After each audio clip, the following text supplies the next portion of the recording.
Hey, what's up, Agon? Seperti biasa, bagaimana kabar kalian di minggu ini? Semoga semuanya baik-baik saja ya. Akhirnya yang kita tunggu-tunggu selama ini, Luffy dan kawan-kawannya sudah berlayar meninggalkan Pulau Elbaf dan akan menuju ke pulaunya para raksasa, yakni Pulau Elbaf. Kita pun di sini melihat ada sosok misterius yang sepertinya sangat mengharapkan bajak laut topi jerami datang dan tiba di pulau tersebut. Nah, siapakah sosok tersebut dan mungkinkah ada niat jahat dari karakter tersebut guna memuluskan rencananya dan bajak laut topi jerami masuk ke dalam perangkapnya? Yep, kita akan bahas sedikit ini di akhir video ya. Namun sebelumnya, kali ini kita mendapatkan beberapa spoiler lengkap yang sudah dirangkum langsung oleh pembocor Redon. Jangan lupa share video ini jika kalian suka dengan pembahasan Tamagon. Jika sudah, terima kasih banyak dan bersiaplah nakama. Tarik jangkar dan mari kita berlayar.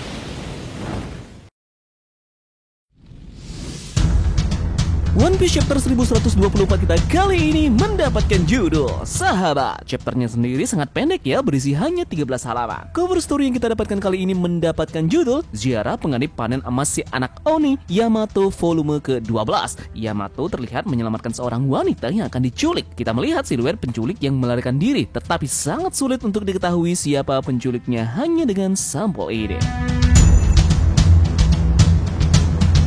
One Piece chapter 1124 dimulai dengan Morgans, Wapol, dan juga Vivi di kantor pusat surat kabar ekonomi dunia. Morgans dengan penuh semangat mempersiapkan berita utama berikutnya untuk menyebarkan ketakutan ke seluruh dunia. Morgans berkata, Law versus Blackbeard, Kid versus Akagami, dan topi jerami membunuh Vegapunk. Nah, di sini pun Vivi berteriak, kau pembohong, tidak ada orang pintar di dunia ini yang percaya beritamu. Vivi kemudian menghadapi Morgans sementara Wapol mencoba menenangkannya. Morgans frustasi karena Vivi tidak takut akan ancamannya. Morgans berkata, aku benar-benar tidak peduli jika dunia tenggelam karena rumahku berada di langit. Mungkin ini akan menjadi eraku sekarang.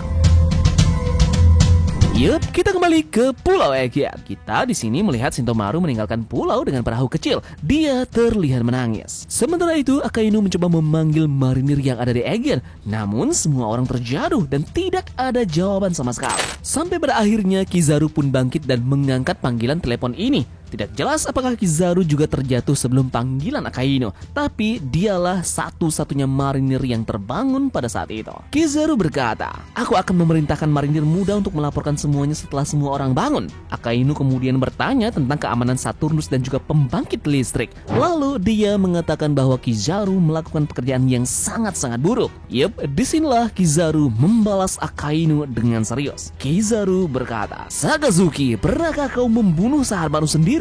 Akainu lantas terdiam.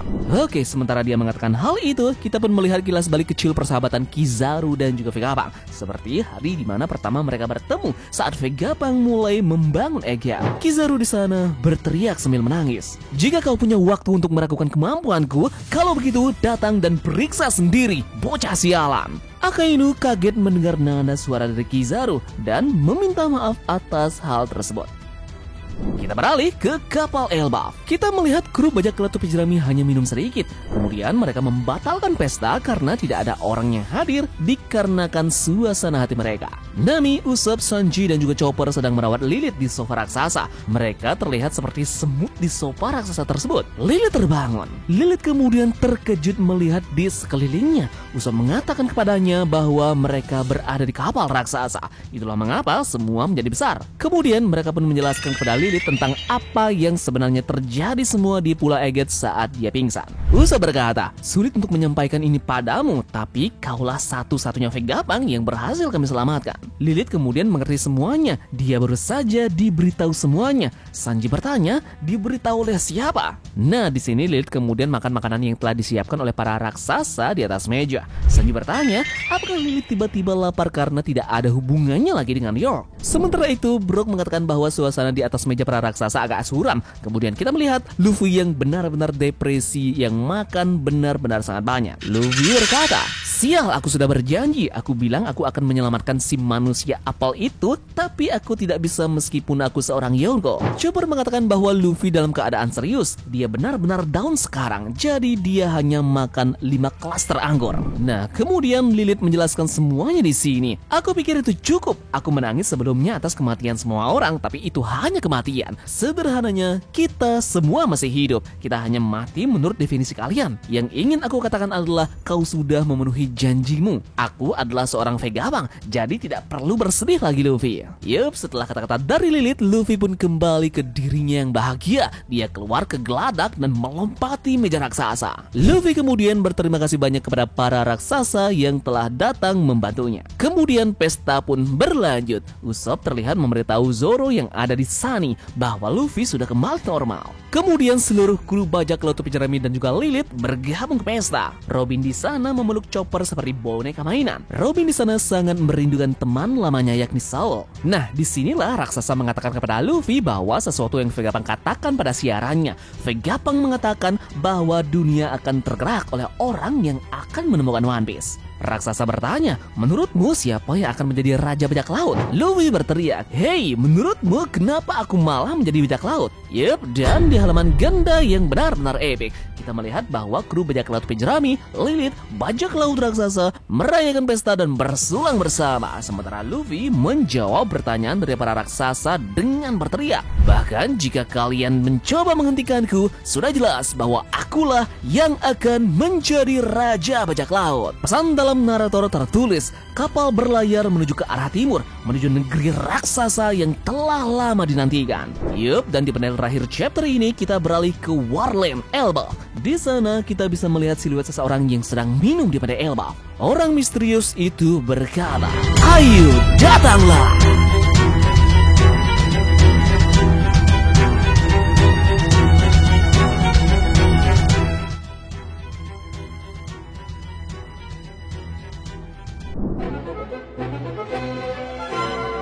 Update lagi merchandise anime kalian dengan produk terbaru dari Tamagon Pak Merch. Kali ini ada 5 t-shirt desain Bounty dari One Piece. Monkey D. Luffy,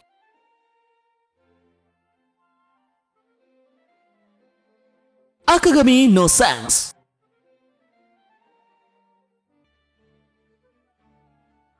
Nigorobin the Devil Child,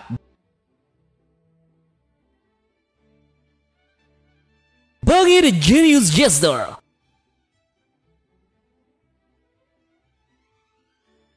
Martial Teach aka Kurohige.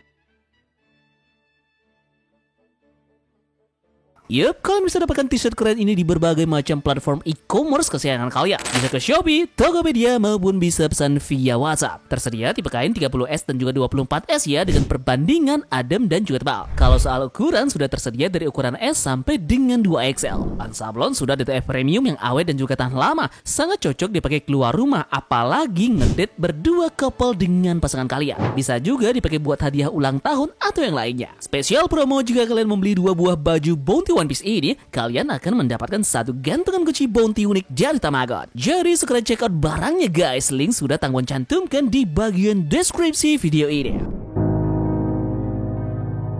Ada banyak pertanyaan setelah kita mengetahui spoiler lengkap yang kita dapatkan di hari ini, terutama dengan adanya sosok misterius yang kita dapatkan di akhir panel chapter ini. Kita masih menduga-duga siapa orang tersebut dan ini pasti ada hubungannya dengan Pulau Elbaf. Salah satu karakter yang mencuat dari beberapa forum adalah sang Pangeran Elbaf sendiri, yakni adalah Pangeran Loki. Pangeran Loki pertama kali diperkenalkan oleh Oda dalam One Piece chapter 866.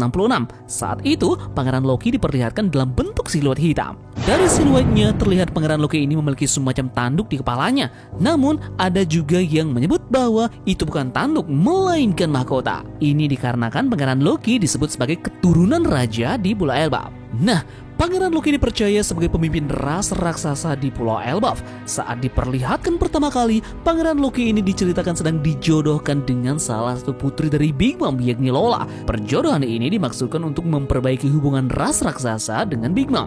Namun perjodohan itu gagal berlangsung karena Lola menolak menikah dengan Pangeran Loki. Big Mom pun bersiasat untuk mengganti Lola dengan kembarannya Chiffon. Yap, akan tetapi pergantian diam-diam tersebut diketahui oleh Pangeran Loki. Dia pun murka dengan apa yang telah dilakukan oleh Big Mom. Nah, di sini banyak yang menyebut bahwa Pangeran Loki ini merupakan pemimpin ras raksasa yang mementingkan dirinya sendiri. Hal ini terlihat dari tindakannya yang mau menikah dengan putri Big Mom. Padahal Big Mom merupakan sosok yang telah mengacaukan Pulau Elbaf dulu. Selain itu, Pangeran Loki juga disebut serakah dan tega menyengsarakan rakyat raksasa di Pulau Elbaf. Nah, sekarang coba kita lihat siluet pada saat bentuk nikah dari Joy Boy ditampilkan di manga. Di sini kalian bisa lihat raja-raja yang melawan Joy Boy semuanya digambarkan dengan 3 mahkota runcing. Siluet Loki juga muncul dengan mahkota berjenis ini. Nah, mungkinkah Raja Kuno Elbaf mengkhianati Joy Boy di masa lalu? Yap, menarik untuk membahas ini. Jadi kita akan bongkar lebih detail hal ini dalam video analisis nanti. Kemudian selanjutnya di sini terlihat bagaimana Akainu yang mengatakan bahwa Kizaru ini benar-benar gagal total di Pulau Aegean karena bajak laut Jerami sudah meninggalkan pulau tersebut. Perlu kalian ketahui faktanya adalah Kizaru tidak benar-benar gagal, malah yang ada dia sukses untuk menjalankan misi apa yang dia emban di Pulau Aegean. Dilihat dari fakta yang ada, Kizaru menjalankan misinya dengan sangat objektif. Pertama, dia sudah berhasil untuk membunuh Vegapunk. Ini sudah jelas-jelas adalah misi pertama yang dia lakukan ke pulau tersebut dan menghasilkan Vegapunk yang akhirnya terbunuh. Kemudian yang kedua, dia berhasil untuk mengamankan York. Stella ini adalah salah satu aset berharga yang dimiliki oleh pemerintah dunia sekarang. Karena hanya dia yang bisa dimanfaatkan untuk mendapatkan teknologi-teknologi yang ditinggalkan oleh Vegapunk. Misi ini juga sukses dan York sudah berada di dalam naungan pemerintahan dunia saat ini. Misi yang berhasil lainnya dari Kizaru adalah mengamankan Mother Flame dan juga Bang Rigor. Dua benda ini benar-benar penting untuk dijaga dan secara keseluruhan dia mampu mengamankan benda tersebut agar tidak punya kerusakan fatal dari akibat peperangan yang terjadi di Pulau Aegean. Nah, jadi sepertinya semua misi sudah berhasil dijalankan oleh Kizaru dan berbanding terbalik dengan Luffy yang malah gagal dalam beberapa misi semisal mengamankan Vegapunk yang nyatanya profesor tersebut sudah tiada, padahal Luffy berjanji akan mengajaknya pergi keluar dari pulau tersebut. Yap, secara garis besar sebenarnya Akainu masih belum bisa terima ya dengan tindakan dari Kizaru yang dianggap setengah-setengah dalam bergerak karena tentu dia banyak sekali melewatkan beberapa momen di mana dia bisa untuk mengeksekusi beberapa orang lagi, namun sayangnya Kizaru beralasan ada teman terbaiknya di sana. Yap, ada banyak lagi yang mesti disampaikan dan sangat menarik melihat full spoiler yang kita dapatkan di hari ini. Namun kita akan membahasnya lebih lengkap dalam video analisis besok. Jadi sebelum itu, besok kita akan mereview lengkap beberapa percakapan lengkap yang ada pada chapter ini dalam panel per panel. Jangan lupa share video ini jika kalian suka dengan pembahasan Tamagon. Sampai jumpa di video review besok. Sekian dari Tamagon dan turunkan jangkar. Mari kita berlabuh.